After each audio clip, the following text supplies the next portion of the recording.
घरात मूल जन्माला येणं किंवा आई होणं हे प्रत्येकच महिलेसाठी, एखाद्या कुटुंबासाठी खूप आनंदाचा क्षण असतो. मात्र याच आनंदावरती विरझण फेरण्यासारखी एक अत्यंत निंदनीय आणि भयानक अशी घटना पुण्यामध्ये घडली. पुण्यामध्ये एका गर्भवती महिलेला तब्बल 10 लाखांची मागणी करण्यात आली केवळ रुग्णालयामध्ये प्रसूती दरम्यान दाखल करून घेण्यासाठी. आणि याच सगळ्या निष्काळजीपणामुळे या महिलेला स्वतःचा जीव गमवावा लागला. ही सगळीच घटना जी आहे ती घडली तनिषा भिसे यांच्या बरोबर. आणि आता माझ्या बरोबर खरं तर त्यांचेच कुटुंबीय सगळे आहेत. या सगळ्याच्या साक्षीदार ज्या राहिलेल्या आहेत, ज्यांनी हा सगळाच अत्यंत दुर्दैवी असा हा सगळा प्रसंग पाहिला, त्या स्वतः त्यांच्या ननंद आहेत माझ्या बरोबर. ताई, तुझं नाव काय आणि सुरुवातीपासून जे काही घडलं अगदी थोडक्यात? माझं नाव प्रियांका अक्षय पाटे. मी तनिषा भिसे यांची नणंद आहे. 28 तारखेला वहिनीच्या पोटात दुखत होतं, म्हणून आम्ही दीनानाथ हॉस्पिटलला गेलो. त्याच्या आधी आम्ही डॉक्टर घायसा यांना कॉल केला होता की येऊ का, तेव्हा ते या बोलले 7:30-8च्या दरम्यान. हॉस्पिटलला गेल्यानंतर ER मधून बीबी वगैरे चेक करून आम्ही वरती गेलो, असेसमेंट रूमला गेलो. असेसमेंट रूमला गेल्यानंतर फिटल हार्ट रेट वगैरे चेक करून त्यांनी सांगितलं की तुम्हाला सीझर करायला लागू शकतं, म्हणजे सीझर करायला लागू शकतो तुम्हाला. म्हणून त्यांनी ते प्री प्रिपरेशन असं शेविंग वगैरे त्यांनी करून घेतली. हॉस्पिटलचा गाऊन वगैरे त्यांनी घातला. त्यानंतर डॉक्टर आले, डॉक्टरांना भेटलो. डॉक्टरांनी सांगितलं की चेक केलं. डॉक्टरांनी सांगितलं की तुमची हाय रिस्क केस आहे, तुमचा BP वाढतोय, तुमचं पोट दुखतंय आणि तुम्हाला ब्लिडिंग होते, तर आपल्याला इमर्जन्सी सीझर करावं लागेल. तर सीझरसाठी तुम्हाला 20 लाख रुपये खर्च येईल. 10 लाख आणि ट्विन्स प्रेग्नन्सी होती, 2 बेबी होते, 20 लाख रुपये. ते बोलले की 10 लाख रुपये एका बेबीसाठी आणि 10 लाख रुपये दुसऱ्या बेबीसाठी NICU मध्ये ठेवण्याचा खर्च होता. आणि हे सगळं पेशंट समोर असताना सगळ्या गोष्टी झालेल्या आहेत. असं पण नाही की पेशंटला बाहेर ठेवून आम्हालाच रिलेटिव्हला सांगून, असं नाही, पेशंट समोरच. आणि डॉक्टरांना माहिती पेशंटचा BP हाय होतोय आणि आपण असं नाही बोलू शकत ना पेशंट समोर डायरेक्ट तुम्ही 20 लाख रुपये द्या. आणि आम्ही त्यांना रिक्वेस्ट केलं तर बोलले की तुम्ही 10 लाख रुपये द्या, 10 लाख रुपये डिपॉझिट करा. जर तुमच्याकडे कॅपॅसिटी नसेल, तुम्ही कॅपेबल नसाल, तर तुम्ही ससून हॉस्पिटलला जाऊ शकता. तिकडे पण चांगले उपचार वगैरे भेटतील बाळाचे. आणि तेवढं बोलले आणि लगेच गेले. पेशंटची काय सिच्युएशन आहे, पेशंटला काय वाटतं याच्याबद्दल त्यांनी काही बोलले नाही. त्यानंतर आम्ही गेलो असेसमेंट रूम मध्ये गेलो. असेसमेंट रूम मध्ये गेल्यानंतर आम्ही खाली गेलो, 3 लाख रुपयाची ऍडजस्टमेंट केली. खाली बिलिंग डिपार्टमेंटला 3 लाख रुपये घेऊन गेलो. आम्ही त्यांना सांगितलं, पण ते बोलले की मीनाक्षी गोसावी बिलिंग हेड आहेत. आता मीनाक्षी गोसावी यांनी सांगितलं की आम्ही डॉक्टरांना विचारलं आहे, जोपर्यंत पूर्ण डिपॉझिट होत नाही तोपर्यंत आम्ही ऍडमिशन करू शकत नाही, तोपर्यंत आम्ही तुमच्या हातात पेपर देऊ शकत नाही. आम्ही त्यांना रिक्वेस्ट केली की आम्ही आता 3 लाख रुपये भरतो, आमचं ऍटलीस्ट ऍडमिशन घ्या, प्रायमरी ट्रीटमेंट चालू करा. पेशंटचं पोट दुखते, पेशंटला ब्लिडिंग होते, पेशंटचा BP वाढायला लागलाय. 20 लाख रुपये ते ऐकून खूप वाढायला लागला, पेशंट हायपर व्हायला लागले. तर तुम्ही प्रायमरी ट्रीटमेंट चालू करा. 3 लाखामध्ये कुठलीही प्रायमरी ट्रीटमेंट चालू होतेच, कुठल्याही हॉस्पिटलला चालू होते. ठीक आहे. त्यानंतर आम्ही सांगितलं मुख्यमंत्री सहायता निधीतनं आम्ही फोन करतो, कॉन्टॅक्ट करतोय ते मिळवण्यासाठी.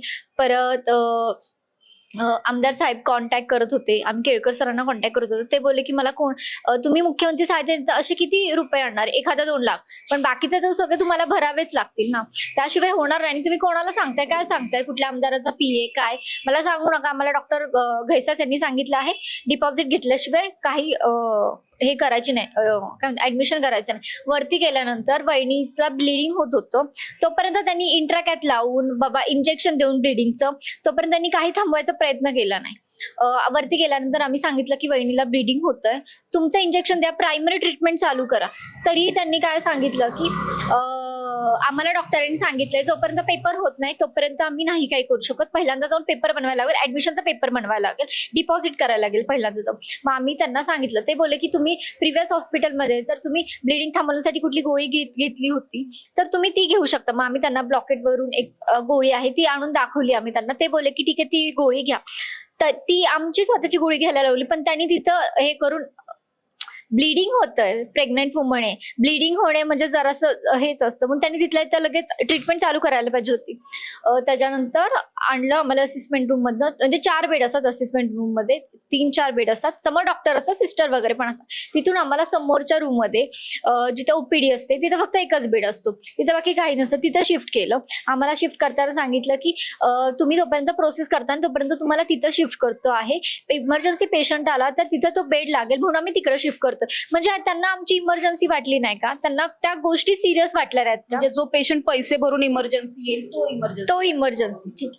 ते झाल्यानंतर आम्ही भाऊनी डॉक्टर केळकरांना फोन केला. त्यांनी सांगितलं की 3 लाख रुपये आम्ही भरतोय, ऍटलीस्ट भरून तुम्ही प्रायमरी ट्रीटमेंट चालू करा, बाकीचे पैसे मी माझी जमीन विकून, आम्ही जमीन विकायला काढून आम्ही बाकीचे पैसे तुमचे फेडतोच आहे, पण प्रायमरी ट्रीटमेंट चालू करा. ते बोलले की ठीक आहे, तू जमीन विकायला काढू नकोस, मी बघतो. त्यानंतर त्यांनी एकही फोन घेतला नाही. मग वरिष्ठांचे फोन यांना गेले, घैसाच यांना गेले. भाऊनी रिक्वेस्ट करण्यासाठी फोन केला. ते बोलले की तुम्ही कोण आहे, असे काय आहे, तुम्ही मला का प्रेशराईज करताय, मला तुमच्यासाठी एवढ्या सगळ्या जणांचे फोन येतात, तुम्ही मला त्रास देऊ नका, नाहीतर मी ही केस सोडेल. तुम्ही जर म्हणताय की पेशंटची सिच्युएशन क्रिटिकल आहे, सगळ्या गोष्टी आहेत, ट्रीटमेंट चालू नाही करत आणि त्याच्या आधी तुम्ही केस सोडण्याचं बोलत आहे, आम्ही तुम्हाला फोन करून आलेलो आहे त्या हॉस्पिटलमध्ये. ते झाल्यानंतर मी वहिनीकडे गेले. वहिनी एवढी हायपर व्हायला लागली की तिचं पोटात दुखायला लागलेलं. मी तिथल्या डॉक्टरांना इन्फॉर्म केलं, तरीही त्यांनी ट्रीटमेंट चालू केली नाही. त्यांनी डॉक्टर घैसासांना फोन केला आणि त्यांनी सांगितलं की तुमच्याकडे जर काही एखादी पेनकिलर असेल तर ती तुम्ही द्या. मग मी सांगितलं माझ्याकडे पॅरासिटामॉल आहे. मग तिथं मी पॅरासिटामॉल दिली, तरी पण त्यांनी तिथे इंजेक्टेबल पेनकिलर वगैरे काही दिलं नाही. मग 2-2.5 तास गेल्यानंतर वहिनी पण खूप हायपर व्हायला लागली. ती पण मानसिक दृष्ट्या खचून गेली की 2 तास झालं माझ्यावरती उपचार होत नाही, कशावरून माझ्या बाळाचे चांगले उपचार होतील आणि इमिजिएट होतील, मी नाही विश्वास ठेवू शकत ना. आणि ते बोलले ससूनला जा, ससूनला पण होत असतील उपचार, आपण ससूनला जाऊया. मग तिथून स्वतः वहिनींनी ड्रेस चेंज केला. त्याच्यानंतर आम्ही व्हीलचेअर स्वतः घेऊन आलो. आम्ही व्हीलचेअरवरती बसलो. तिथली मावशी आली नाही खाली आम्हाला सोडण्यासाठी, काही करण्यासाठी आली नाही. आम्ही स्वतः गेलो. तुम्हाला एवढं वाटतंय ना, तुम्ही सगळे CCTV बघा. आम्ही ER मध्ये किती वाजता आलो, आणि तुम्ही म्हणताय ना डॉक्टर घैसास यांच्याशी बोलणं नाही झालं. 3ऱ्या मजल्यावरती ते बिलिंग डिपार्टमेंट असेल, तिथे पण दिसतील ते. आम्ही पेशंटसोबत बोलताना पण दिसतील ते, आणि माझ्या भावासोबत बोलताना पण ते सगळे दिसतील. सगळं CCTV फुटेजमध्ये ते रेकॉर्ड असतं. खाली त्यांना एवढी माणुसकी नाही की खाली आपण पेशंटला घेऊन जावं, मावशींना सांगावं किंवा एखादी ॲम्ब्युलन्स अरेंज करावी, काही नाही केलं. आणि तुम्ही म्हणताय की तुम्ही आमचे फोन नाही उचलले, नंतर हे नाही केलं. तुम्ही 3 तासामध्ये तिथे असून काय केलं, नंतर काय फायदा ना. पेशंटचीच मानसिकता ढासळली. तुम्ही 20 लाख रुपये पेशंट समोर सांगताय म्हणलं, पेशंटचा BP हाय होणारच ना. त्या टायमिंग मध्ये तुमचं आणि वहिनीचं काही बोलणं झालं होतं, त्या तुमच्याशी काही बोलत होत्या का? पैशासाठी एवढे हे माणसं रोखून ठेवतात, त्यांना पेशंटच्या जीवाशी काही घेणं देणं नाहीये. आणि माझा नवरा एवढा लोकांना मदत करतो, मुख्यमंत्री सहायता निधीतनं सगळ्यांना मदत करतो, कोविड काळामध्ये मदत केलेली आहे, दीनानाथ हॉस्पिटलला पण त्यांनी खूप मदत केलेली आहे.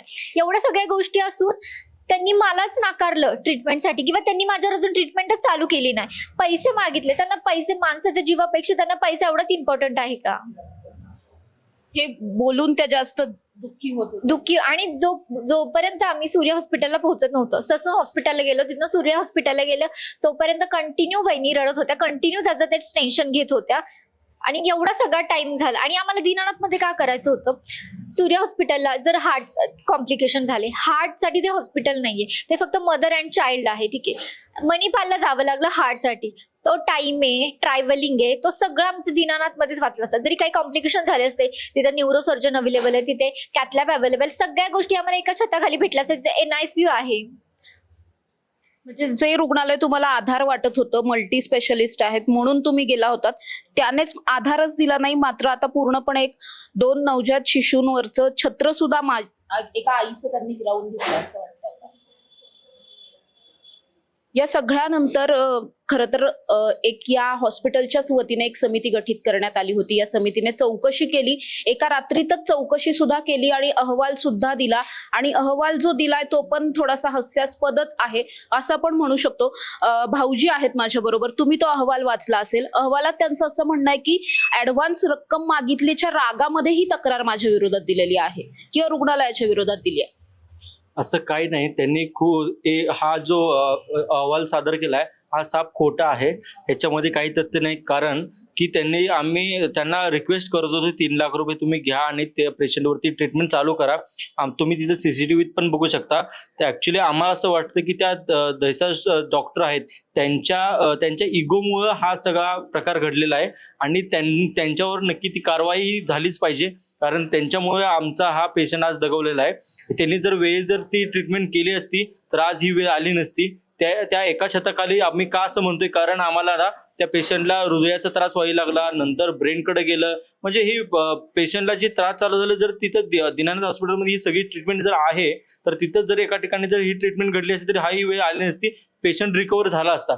आता ही जे आहे ते सांगत आहेत पेशंटला हाय रिस्क सांगितलेली, हे जे ऍक्च्युली हाय रिस्क काय, पेशंट तिथं चालत गेलाय, पेशंट स्वतः तिथं बोलतोय, चालतोय, फिरतोय, स्वतः त्या पेशंट डॉक्टरच्या रूम मध्ये पण चालत गेला. एवढंच एकदम क्लिअर पेशंट चांगला होता, पण त्या पेशंटला ते डॉक्टर म्हणतात की तुम्हाला हे करायला लागेल, ते करा, असं होतं तसं होतं. ते जे ट्रीट करतात अगोदरचा त्यांना प्रिव्हियस त्यांची जी हिस्ट्री होती, काय नाही प्रिव्हियस हिस्ट्रीचं त्यांनी स्वतः सांगितलेलं IVF करायला लागेल, ते इथं ह्या हॉस्पिटलला करा, तिथून आणि त्यांच्याच वाईफकडे IVF करायला सांगितलं होतं. त्यांच्याच वाईफकडे आम्हाला IVF करण्यासाठी त्यांनी रिकमेंड केलं होतं. पण आम्ही ऍक्च्युली रँक बघून आम्ही इंदिराकडे गेलो होतो, पण इंदिराकडे गेला असता तिथून आम्ही तिथं NICU तिथं अवेलेबल नसल्यामुळे पुन्हा आम्ही इथं दीनानाथ हॉस्पिटलला आम्ही नाव नोंदवलं. तिथं आम्हाला ट्रीटमेंट करण्यासाठी आम्ही प्रोसिजर केली, पण त्या डॉक्टरांनी ती हिस्ट्री पूर्ण चेक करूनच त्या पेशंटला 15 मार्चला त्यांनी सांगितलं की इथून पुढे सगळी ट्रीटमेंट आम्ही करू, असं बोलून त्यांनी आम्हाला तिथं हे केलं.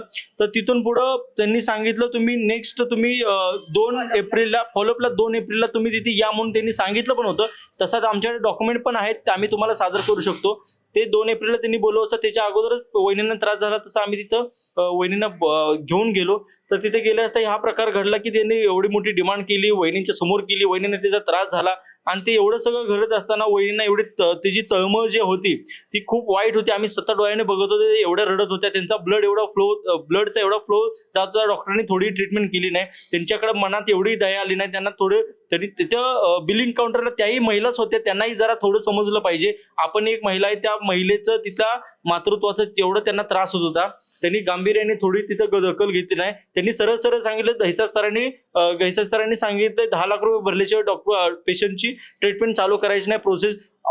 त्यांनी ना फॉर्म पण भरून घेतला नाही पेशंटचा, अजिबात त्यांनी कुठली ट्रीटमेंट केली नाही. तुम्ही CCTV मध्ये बघू शकता. त्यामध्ये आम्ही तिथं बिलिंग काउंटरला आम्ही दोघंही तिथे 3 लाख रुपये घेऊन उभे होतो. त्यांनी त्या 3 लाखामध्ये ऍटलिस्ट त्या महिलेला स्टेबल तरी करायला पाहिजे होतं. त्या महिलेची तळमळ बघून आम्हाला ते राहवलं नाही. कंटिन्यू 2-3 तासानंतर शेवटी आम्ही निर्णय घेतला, अखेर शेवटी आम्ही हॉस्पिटल शिफ्ट करण्याचा निर्णय घेतला. त्याच वेळेस जर हॉस्पिटलमध्ये तिथे ट्रीटमेंट झाली असती तर नक्कीच वहिनी त्या आमच्यासोबत असत्या. ही वेळ आली नसती. नक्कीच त्या डॉक्टरांमुळे हे घडले, त्या डॉक्टरांवरती ही कारवाई ही झालीच पाहिजे, त्या डॉक्टरांचं लायसन हे रद्द झालं पाहिजे. त्याने आमच्यावर जी आज ही वेळ आली ही अजून कुठल्या आमच्या भगिनीवरती अशी वेळ येऊ नये यासाठी आम्ही हा लढा लढतोय. नक्कीच याच्यामध्ये आम्हाला यश येणार आहे. आमच्या पाठीमागे अख्ख्या समाज आहे, आपलं सरकार, आपलं प्रशासन, आपलं सरकार आमच्या पाठीशी आहे. हे ठाम आम्हाला वेळोवेळी आम्हाला फोन येतात, आम्हाला आधार देण्याचं काम करतात ते, आणि आमच्या सोबत तेही सगळ्यांसमोर बघतात. ते त्याची सगळी जबाबदारी सगळ्या सरकारनं आपल्या घेतलेली आहे. नक्कीच आपण त्याच्यावरती नक्कीच मोठा काही निर्णय आपण घेणार आहोत. आणि जे 10 लाख रुपये मागितले त्याची आमच्याकडे रिसीट आहे, जे लास्ट टाइम फॉलोअपला गेलेले आणि त्यांनी 2 एप्रिलला सांगितलेलं त्याची पण रिसीट आहे. ते म्हणतात आम्ही ERला आलो नव्हतो. मग तुम्ही ERचा CCTV चेक करा. आम्ही ते बोलले 3rd मजल्यावरती गेला नव्हता. 3rd मजल्याचे अख्खे CCTV त्या दिवसाचे चेक करा. आमच्याकडे 300 रुपये त्या दिवसात 10:30 वाजता भरल्याची पावती आहे. आम्ही 9 वाजता ERला आलेलो, आम्ही 300 रुपये 10:30 वाजता भरले. याच्यामध्ये तर ऑलरेडी 1.5 तास गेलाय.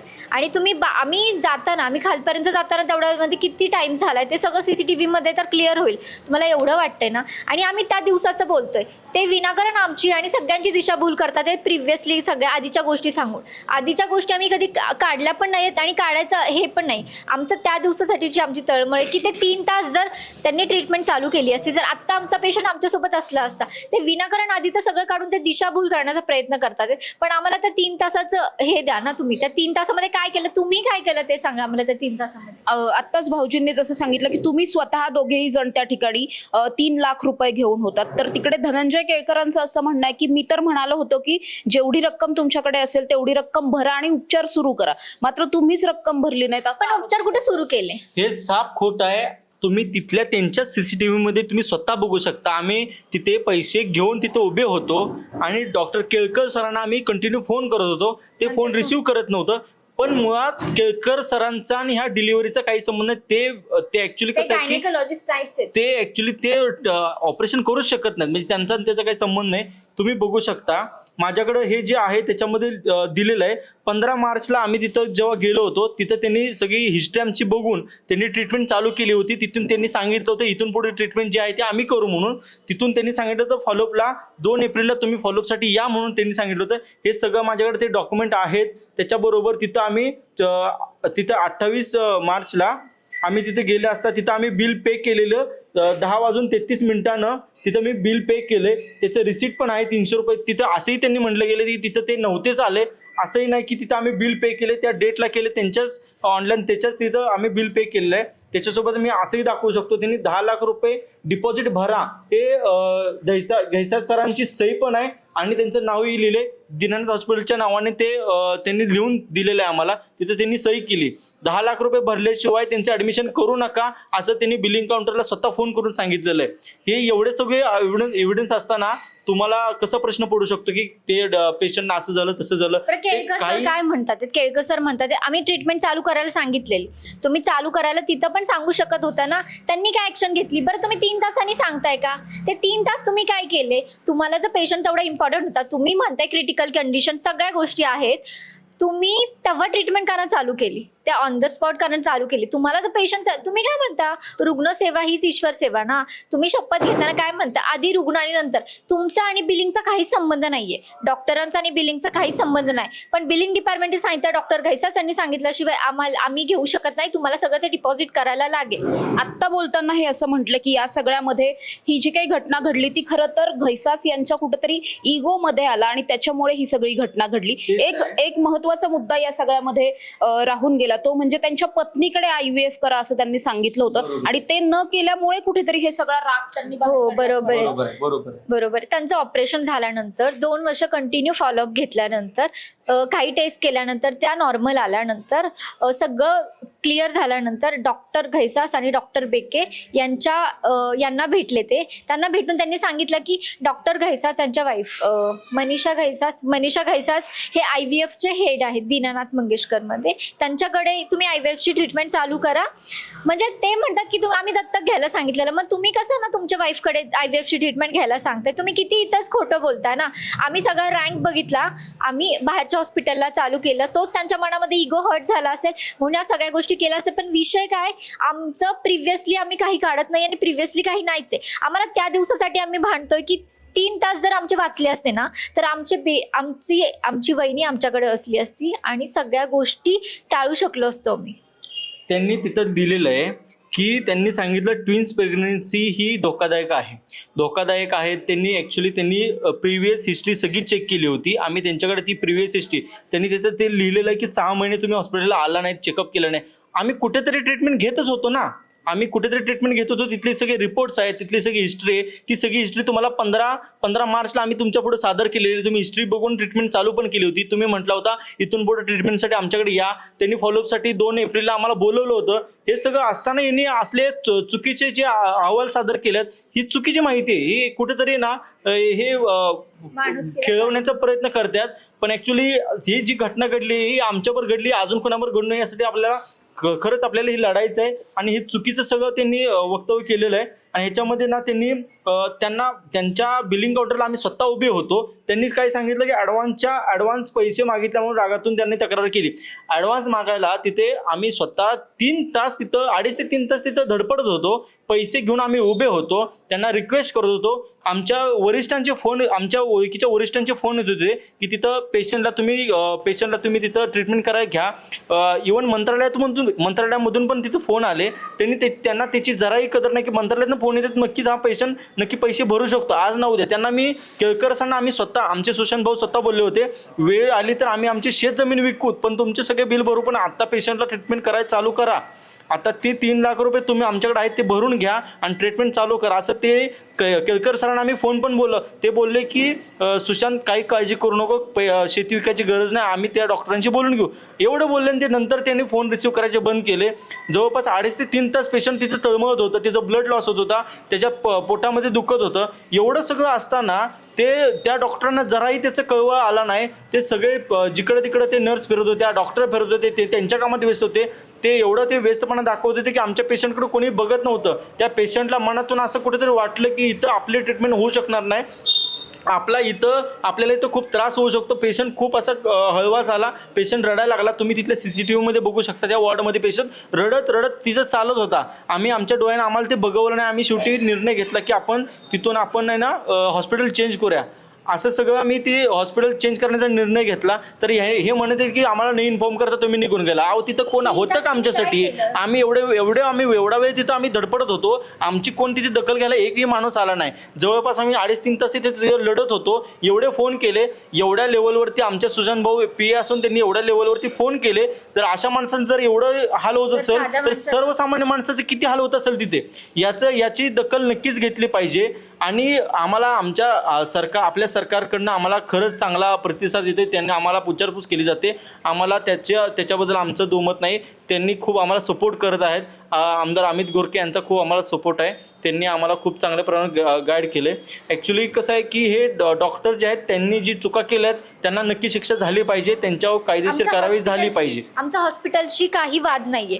आमचं त्या टायमिंगला आमचा पेशंटना तुम्ही घेतलं नाही, तुम्ही काय ट्रीटमेंट केली नाही, त्याच्यामुळे एवढ्या सगळ्या कॉम्प्लिकेशन घडले. आता सूर्य हॉस्पिटलला आम्हाला आमच्या 2 मुली भेटल्या, सुखरूपपणे ते चांगली ट्रीटमेंट करतात. तिकडनं मणिपालला हलवलं. आमचं त्या 2 हॉस्पिटलबद्दल काहीच आक्षेप नाहीये. ते एवढं चांगल्या प्रकारे आमच्या या दोन्ही हॉस्पिटलला किती खर्च आला आता तुम्हाला साधारण? कोणत्या म्हणताय? सूर्य हॉस्पिटल आणि त्याचं अजून काही त्याचं अजून आम्हाला त्यांनी ॲक्च्युली सूर्य हॉस्पिटलला आम्ही नेला. त्यांनी आधी कोटेशन वगैरे तसलं पैशावर काही विचारलंच नाही. म्हणे आधी ट्रीटमेंट करू म्हणे. आजही कित्येक दिवस झाले, आठवड्याला होता 5-6 दिवस होत आले, त्यांनी अजून बिलिंगचं वगैरे काही नाव काढलं नाही. आमची फक्त ट्रीटमेंट करतात, बाळांना सुखरूप ठेवतात. आम्हाला ते कधी बिलिंगसाठी फोन करत नाही. सगळं झालं बघू, कारण लहान बाळा अजूनही NICU त्यांची आई गेली. त्यांना त्या हॉस्पिटलच्या लोकांना त्या माणुसकीची जाणीव आहे. ते हॉस्पिटल खरंच खूप चांगलं आहे. तिथून आम्ही मणिपाल हॉस्पिटल तिथंही आम्ही त्या आमच्या वहिनीने घेऊन गेलो. तिथंही कुणी पैशाचं नाव काढलं नाही. तिथंही आम्हाला खूप चांगला सपोर्ट भेटला. फक्त ह्या दीनानाथ हॉस्पिटलमधले ही जी लोकं आहेत, ह्या लोकांमुळं एवढं मोठं हॉस्पिटलचं नाव पण बदनाम झालं. पण खरं रिॲलिटी आहे की तिथं हॉस्पिटलमधले त्या जी सिस्टीम चालते, सिस्टीममध्ये पण खूप मोठ्या चुका आहेत. त्या सिस्टीममध्ये जी माणसं काम करतात ना, ती माणसं पण खूप अशा मानसिकतेचे आहेत की त्यांना त्या पेशंटचं काही घेणं नाही. फक्त पैसा. त्यांना पैशापुढं काही पेशंटचं जीव गेलेलाही त्यांना त्याचं घेणं देणं नाही. त्यांना जे पैसा त्यांना एवढा प्यार आहे ना, त्यांना आज आपण सगळ्यांनी दाखवून देणार, आम्ही सगळे दाखवून देणारच आहोत की त्यांना त्यांची लायकी दाखवून देणार आहे की त्यांनी जे घडवलंय, त्यांनी त्या निष्पाप 2 बाळांच्या आईला जे त्रास दिलाय ते नक्कीच त्याचं कुठेतरी प्रशासन त्याचं दाद घेते. आम्हाला खूप चांगलं वाटतंय. नक्कीच याच्यावर काहीतरी मोठी कारवाई होणारच 100%. या सगळ्या विषयामध्ये आणखी एक महत्त्वाचा विषय असा की या सगळ्याच विषयावरती बोलण्यासाठी जेव्हा डॉक्टर घैसास यांच्या ज्या मातोश्री आहेत, ज्या स्वतः गायनेकोलॉजिस्ट आहेत, त्यांच्याकडे सुद्धा माध्यमांचे प्रतिनिधी गेलेले होते आणि त्यावेळी त्यांचं असं म्हणणं होतं की बिलिंगचा आणि डॉक्टरांचा काही एक संबंध नसतो, त्यामुळे माझ्या मुलाचा या सगळ्या प्रकरणामध्ये कुठल्याही पद्धतीचा दोष नाहीये, अशा पद्धतीचा एक दावा त्यांनी केला. ज्या स्वतः गायनेकोलॉजिस्ट आहेत, हे सगळं प्रकरण सुद्धा त्यांना माहिती आहे. असं असताना सुद्धा एका डॉक्टरने किंवा आपण म्हणू शकतो की त्यांच्या आईने अशा पद्धतीचं एक वक्तव्य करणं, कसं बघताय तुम्ही या सगळ्याकडे? जी समाज माध्यमांमध्ये जी रिसीट व्हायरल झाली आहे, तर त्या 10 लाखाच्या मागणीच्या खाली डॉक्टर घैसास यांची सही आहे. इथंच या प्रश्नाचं उत्तर मिळतं, पहिली गोष्ट. दुसरी गोष्ट, जो अहवाल आहे, तर थोडक्यात काय म्हणायचं की दरोडेखोरांनीच ना माझा माणूस चोर नाही आहे असा अहवाल देणं. आणि तिसरी गोष्ट जे काय आहे की एवढं सगळं घडतं आहे आणि आमच्याच काही ज्या गोष्टी आहेत की संविधानाच्या डॉक्टर बाबासाहेब आंबेडकरांनी जे संविधान दिलं आहे त्यानुसार जी गोपनीयता बाळगायची असते पेशंटच्या बाबतीत, तेच हे हॉस्पिटल तोडतं आहे आणि सगळ्या गोष्टी हे दुसरीकडे घेऊन जात आहे. तर या सगळ्या गोष्टींना जे काय उत्तर आहे, तर हे तिथे CCTV आहे, त्यांची कॉल हिस्ट्री चेक करा. तुम्ही ठीक आहे, तुम्ही आमच्यासारख्या लोकांना जुमानत नाही आहात, पण तुम्हाला मुख्यमंत्री कार्यालयातनं फोन येतोय ते तुम्ही जुमानत नाही आहे, त्याच्याबद्दल तुमचा साधा उल्लेख नाही आहे. त्याच्यानंतर विविध अधिकारी विविध मंत्री तुम्हाला फोन करतायत, त्याच्याबद्दल तुमचा उल्लेख नाही आहे. आणि तुम्ही एका म्हणजे गेंड्याच्या कातडीचे व्यक्तिमत्व आहात हे याच्यावरनं कळतं. आणि मी तर म्हणतो की ज्यांनी हा अहवाल दिला आहे त्या 4 लोकांची सुद्धा चौकशी केली गेली पाहिजे की यांनी हा अहवाल कुठल्या बेसिसवर दिला. आणि जेवढी त्यांनी प्राथमिकता दाखवली अहवाल देण्याची, जेवढी ज्यांनी फास्ट हे सगळं अहवाल दिला आहे ना, तर हेच जर आहे ना, तर त्यांनी ही प्रायोरिटी जर त्या दिवशी दिली असती तर कदाचित आजचा दिवस बघायलाच लागला नसता, कदाचित या गोष्टी घडल्याच नसत्या. तर या सगळ्याचा त्यांनी सारासार विचार केला पाहिजे, एवढंच आम्हाला यावेळेस वाटतं. आता खरं तर ही सगळीच दुर्दैवी घटना घडलेली आहे. तनिषा भिसे आपल्यात नाही आहेत, मात्र त्यांच्या 2 नवजात मुली आहेत ज्यांना आता आई नाही आहे. खरं तर त्यांचं भविष्य पूर्णपणे आपण म्हणू शकतो की अंधारात आहे. आई विना या मुलींना वाढवायचं कसं, हा खूप मोठा प्रश्न आहे. कुटुंबियांसमोरचा हा सगळाच प्रश्न आहे. ताई, तू महिला म्हणून या प्रश्नाकडे नेमकं कसं पाहते? आमच्या घरातल्या एका व्यक्तीसोबत तसं झालं तर अजून कुठल्या एका व्यक्तीसोबत तसं होऊ नये, कुठल्या एका महिलेसोबत तसं होऊ नये. प्रेग्नन्सी ही किती आनंदाची गोष्ट असते हे ज्या त्या बाईला जे ते माहिती असतं, पण त्या टायमिंगला उपचार भेटला नाही तर तिला तिचा जीवही गमवावा लागतो. आमच्या बहिणीचा जीव गेला, पण आता अजून कुठल्या आमच्या एका बहिणीचा जीव जाऊ नये हीच आमची आहे. आणि आम्हाला ते डॉक्टरांचं ते लायसन कॅन्सलच झालं पाहिजे. आणि आम्हाला ते प्रेशराईज करत होते की 10 लाख रुपये भरा, तसं ते हॉस्पिटल धर्मदायी हॉस्पिटल व्हायला पाहिजे आणि तिथे प्रत्येक उपचार हे मोफत व्हायला पाहिजेत. अनेक असे रुग्णालय आहेत आपल्याकडे खरं तर, ज्या ठिकाणी शासकीय रुग्णालय आहेत जिथे मोफत उपचार होतात मात्र क्वालिटी उपचार होत नाहीत. आता काही ठिकाणी क्वालिटी होत आहेत तर तिथे पैसे इतके लागत आहेत की ते आपण सर्वसामान्य माणूस भरू शकत नाहीये. त्यामुळे अशा पद्धतीचे हे सगळे रुग्णांचे हाल होताना पाहायला मिळतात. पण दीनानाथ हॉस्पिटल हे प्रायव्हेट नाही आहे, ट्रस्ट आहे ना. तुम्ही सरकारच्या जमिनीवर हे करताय ना, तुम्ही सरकारसोबत करार करताना 1 रुपयाचा, तेव्हा तुम्ही द्यायला पाहिजे. आणि या सगळ्यानंतर आता दीनानाथ मंगेशकर रुग्णालयाच्या वतीने कुठेतरी सारवासारव केली जाते किंवा त्यांची चूक झाकण्यात हां, ते झाकतात. ते आधीच्या गोष्टी काढून ना ते सगळ्यांची दिशाभूल करण्याचा प्रयत्न करतात.